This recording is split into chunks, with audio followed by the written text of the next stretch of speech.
UP ग्राम कलौंदा दादरी जिला गौतम बुद्ध नगर में महिला सशक्तिकरण योजना आत्मनिर्भर Bharat and craft awareness program का कैंप लगाया गया। कैंप का नेतृत्व किया फलाह सोसाइटी के जनरल सेक्रेटरी मोहम्मद यामीन ने।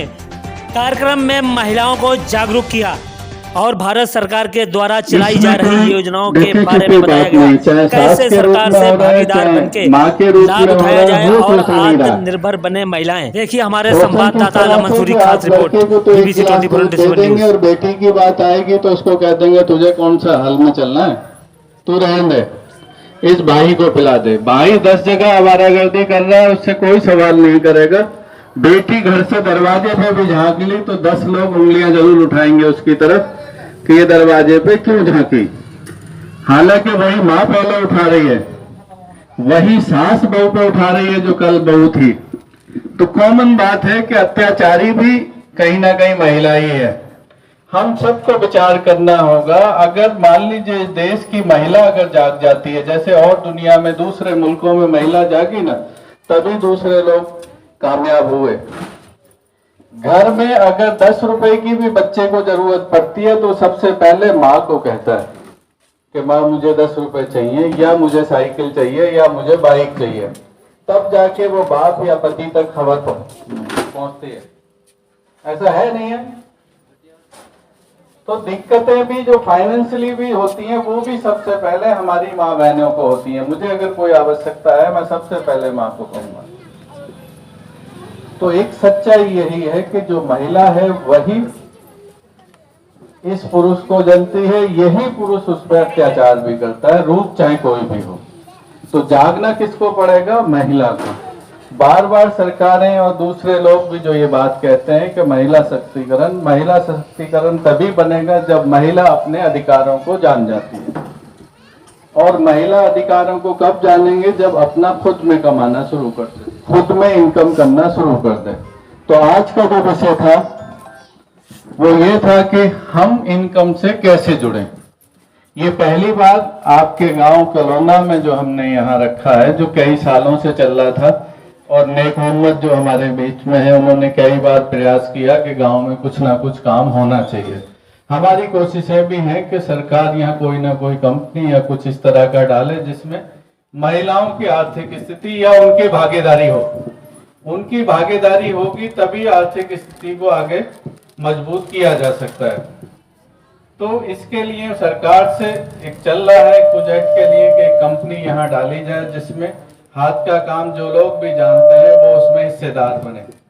किस तरह से कि अभी तक जो काम होता है, मान लीजिए मैं काम को लाया, सरकार का इसके पीछे कंपनी डालने का यह लॉजिक क्या है कि उसमें हिस्सेदारी बने। हिस्सेदारी कैसे बनेगी कि एक तो होता है कि मैं कोई काम लाया, मैंने कोई काम आपको दिया तो उसमें अपना हिस्सा रख के मैंने आपको रेट दे दिए। मान लीजिए 10 रुपए की चीज लाया तो मैंने आपको 2 रुपए दे दिए, 8 रुपए बीच में रास्ते में खत्म हो गए।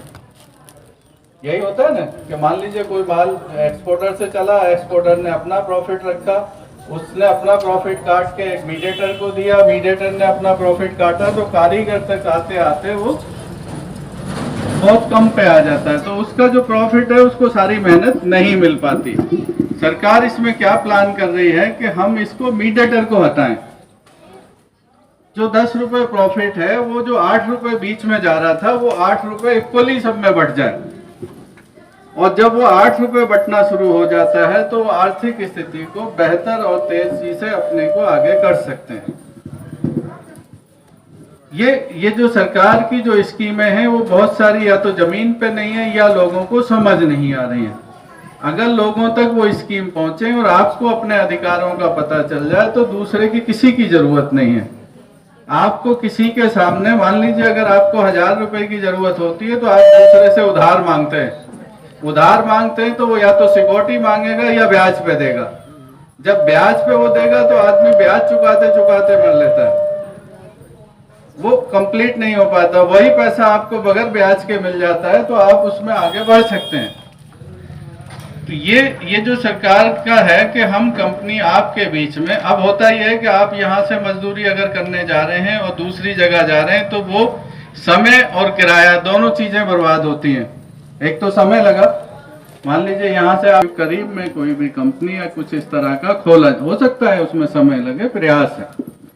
और यही प्रयास की कड़ी में आज पहले दिन हम आपके बीच में आए कि ये बता सके कि सरकार इस तरह का प्रयास कर रही है और आप लोगों की अगर थोड़ी कोशिश रही, जो लोग भी हाथ से काम करते हैं उन्हीं के लिए कि आप जो भी काम करते हैं सिलाई का या बुनाई का, वो तमाम हाथ में आता है, दस्तकारी में। और ये हमारे भारत की बहुत पुरानी कला है कि ज्यादातर लोग हाथ से ही पहले करा करते थे, मशीन ही कहाँ है, मशीन तो अब बढ़ी ना।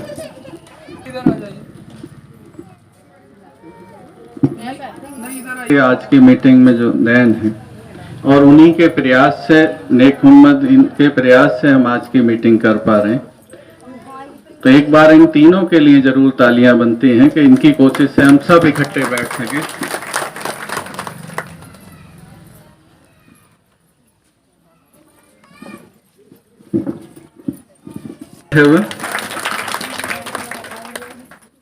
ये कारीगरी है जो देश की आर्थिक स्थिति को संभाले हुए है। आपको नहीं पता कि आप यहाँ गली में बैठ के देश की आर्थिक स्थिति को संभाले हुए हैं। मैंने कहा ना कि आर्थिक स्थिति नीचे से जा रहा है। ये अलग बात है कि नीचे वाले इंसान को कुछ नहीं मिल पा रहा। तो आज पहला दिन है, फिर उसके बाद सरकार के बहुत सारे लोग आपको आके विजिट करेंगे कि आप सच में काम कर रहे हैं या नहीं कर रहे। हम तो सिर्फ ये मैसेज को ऊपर तक पहुंचाने वाले हैं कि आप काम कर रहे हैं, वो करवाने वाले, हम बीच में दोनों को मिलाने वाले कि आप मिल के कोई अच्छा काम बेहतर कर लें। तो अब जो है मैं चाहूँगा कि सुल्तान भारती जी थोड़ा सा इस पे वो तो करेंगी, और जो कि बड़ी बूढ़ी है जिन पर नहीं हो तो उनको तो कुछ मिलना चाहिए। देखो, क्योंकि सरकार उन्हीं को देती है जो कुछ कर रहे हैं।